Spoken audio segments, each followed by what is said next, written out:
My name is Bevin Chathely, student card here, student number S4092723.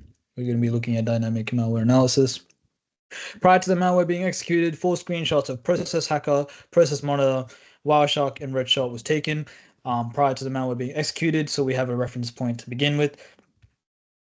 Just quickly note that Wireshark, this screenshot was taken far too early. Thankfully, it will not affect the malware analysis.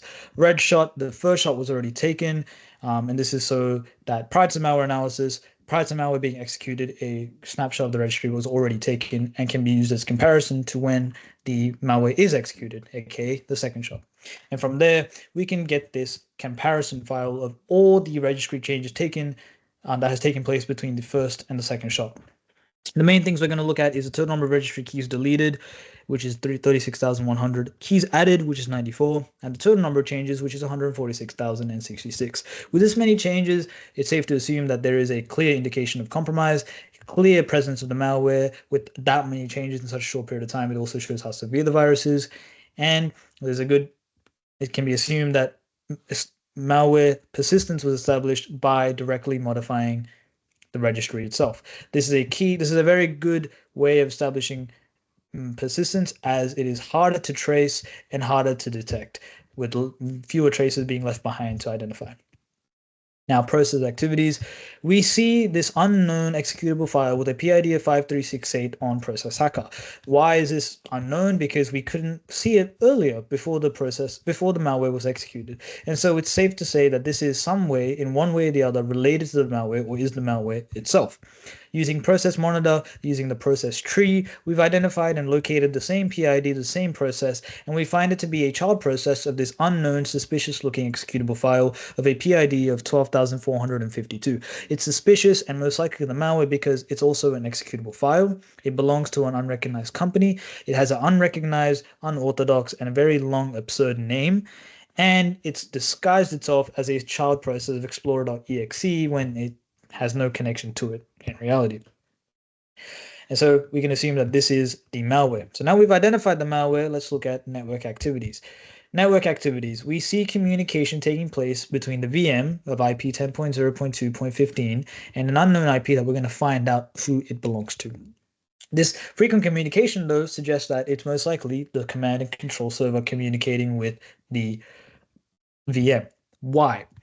Well, we see that it's most likely the command and control server because it uses this endpoint, file streaming service, which is a generic endpoint that isn't a standard endpoint used by any public service like Google or Microsoft, and thus suggests that it's actually a cover-up for C2 traffic. We also see a number of HTTP 206 partial content requests. This is a request used to download a file or content in chunks, in fragments, and it's also a commonly used tactic by malware to transfer payloads in chunks from the C2 server to the VM to infect and damage the computer at times, at a consistent amount of time. Lastly, this OK request, which we look into more detail, actually has a content type of application/octet stream. This is a generic binary type of content. Now, putting everything together, we've identified that this is a command and control server communicating with the VM, transferring a binary payload or delivering a binary payload in 206 partial content chunks, in fragments, to the VM to infect and damage it. And so that's what we now have identified.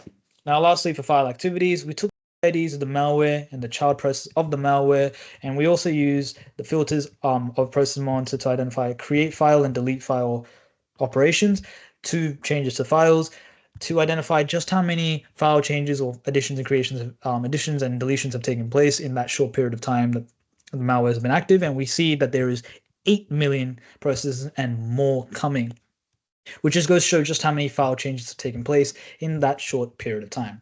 Now, virus total was used to quickly garner just how severe this virus was. By attaching the file into the choose file option of the malware, we found that it has a score of 60 out of 72. That's 83% of security vendors flagging this file as malicious, going to show just how severe this malware is, and that it is a Trojan, as we see from the popular threat label. And here we have a summary of everything we have just said.